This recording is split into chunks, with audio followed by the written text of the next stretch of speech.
একটা দল যখন এখানে যমুনাতে আসলো তখন তাদেরকে খাওয়া দাওয়া দেওয়া হলো, তাদের বসতে দেওয়া হলো, আতিথ্যতা করা হলো। আর আমরা যখন ন্যায্য দাবি নিয়ে আসলাম তখন আমাদের উপর আক্রমণ করলো, আমাদের ছেলে মেয়েদের উপর আক্রমণ করলো।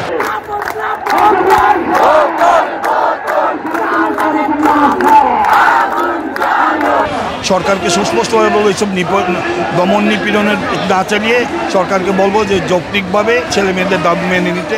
জগন্নাথ বিশ্ববিদ্যালয়ের অল আন্দোলনে আমাদের ছেলে মেয়েদের যৌক্তিক দাবিতে তাদের পাশে দাঁড়িয়েছি, গুলিবিদ্ধ হয়েছি। জুলাইয়ের জুলাইয়ের আন্দোলনে আমরা সাধারণ জনগণের অধিকার আদায়ের জন্য, গণতান্ত্রিক অধিকার আদায়ের জন্য নতুন বাংলাদেশের স্বপ্ন নিয়ে আমরা একসাথে আন্দোলন করেছি।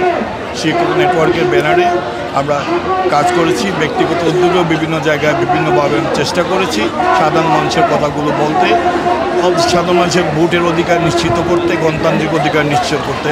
কারণ আমরা এই বৈষম্যের বাংলাদেশ চাইনি।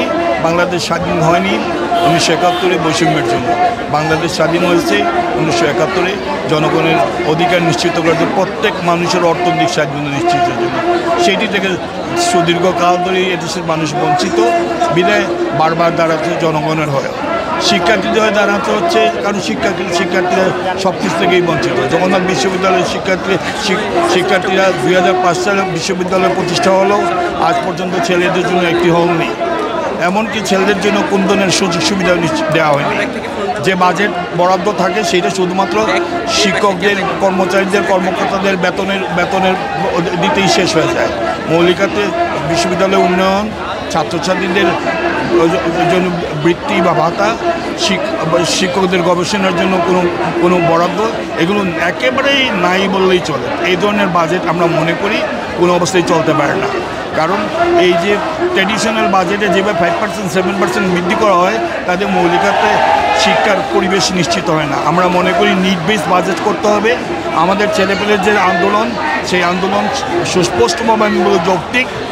তারা আমাদের হল স্থাপন হওয়ার আগ পর্যন্ত আবাসন ভাতা চেয়েছে। আবাসন ভাতা বা আবাসন বৃত্তি যেই ফর্মেটেই আমরা দিই না কেন আমাদের তাদের সহযোগিতা করা উচিত। কারণ পুরান ঢাকাতে থাকা কত ব্যয়বহুল, কত কষ্টকর সেটা যারা পুরান ঢাকার সাথে পরিচিত তারাই জানেন। দ্বিতীয়ত হলো আমাদের যে বাজেট আছে, ঢাকা বিশ্ববিদ্যালয়ের বাজেট 900 কোটি টাকা, আর জগন্নাথের বাজেট 150 কোটি টাকা। এটা কোনো অবস্থায় হইতে পারে না। জগন্নাথের ছাত্র সংখ্যা অনুপাতে নিলেও জগন্নাথের বাজেট 500 কোটি টাকার উপরে হওয়া উচিত। তো সেখানে আমরা 306 কোটি টাকার বাজেট প্রস্তাবনা করেছি।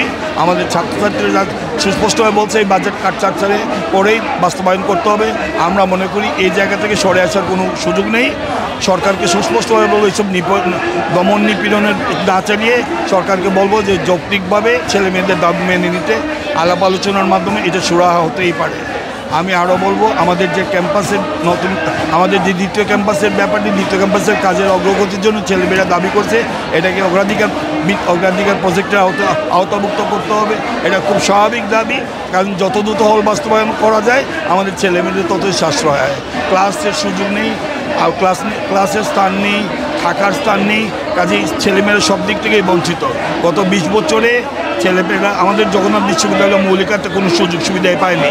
একই সাথে প্রতিষ্ঠিত কুমিল্লা বিশ্ববিদ্যালয়ে, কবি নজরুল বিশ্ববিদ্যালয়ের হল হয়েছে একের পর এক, কিন্তু জগন্নাথ বিশ্ববিদ্যালয়ে একটি মাত্র হল, তাও মেয়েদের জন্য, তাও দখল করে নিয়ে তারপরে সেটা প্রতিষ্ঠা করেছে। স্বাভাবিক মানুষ সেটাও হয়নি। আমরা সরকারের কাছ থেকে কোনো সহযোগিতাই পাইনি মৌলিকাতে। আর যেহেতু বিশ্ববিদ্যালয়ে বিসিরা ছিলেন ঢাকা বিশ্ববিদ্যালয় থেকে আসা, তারা এই ব্যাপারগুলোকে নজর দেননি। এখন ছেলেমেয়েদের দাবি যৌক্তিক, কোনো প্রয়োজন ছিল না আজকে শিক্ষক ছাত্রদের উপর আক্রমণের।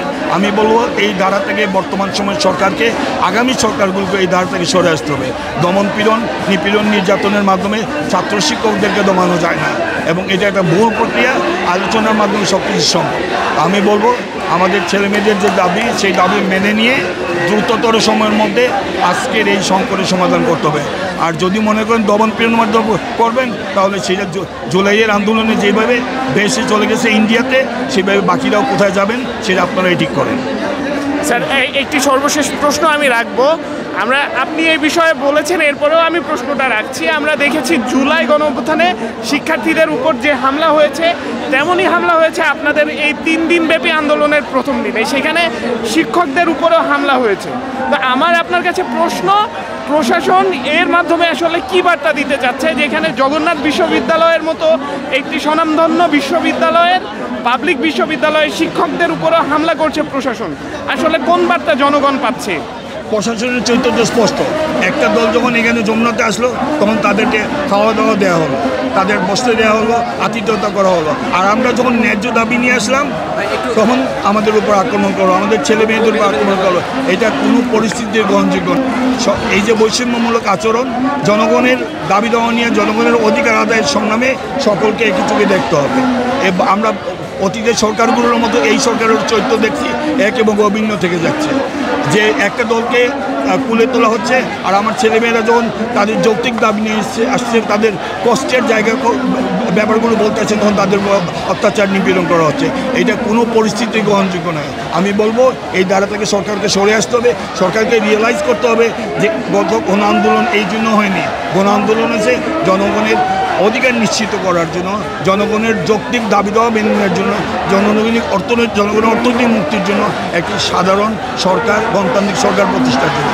যারা এখন ক্ষমতায় আছেন তারা যদিও নির্বাচিত না, তবে তাদেরকে ওই চেতনা, ওই ধারণা, ওই মানবিকতাকে মানবতার বিকাশ ঘটিয়ে দেশ চালাতে হবে। বিকল্প কোনো পদ্মায় চিন্তা করলে তাদেরও বাঁচতে বেশিক্ষণ লাগবে না। স্যার, আমরা জানি যে আপনারা আজকের যে গণ অনশন, সেখানে আপনাদের শিক্ষকরাও আপনারা অবস্থান করছেন, এই বিষয়টা কি বলবেন? আমার চারিপাশে প্রচুর শিক্ষক আছেন, আজকে সর্বাধিক শিক্ষক উপস্থিতি আছে। খুব স্বাভাবিকত আমরা আমাদের ছেলে মেয়েদের পাশেই আছি, যেহেতু দাবিটি শুধু জগন্নাথের পরিবারের, জগন্নাথের সকলের, বাজেট তো শুধুমাত্র বাচ্চাদের জন্য, শিক্ষকদের জন্য। আর আমরা আমাদের ছেলে মেয়েদেরকে থেকে বিচ্ছিন্ন কিছু নেই। আমরা আমাদের ছেলে মেয়েদের পাশেই আছি, ছেলে মেয়েদের সাথে থাকবো এবং আশা করি সরকার সেটা রিয়েলাইজ করতে পারবে।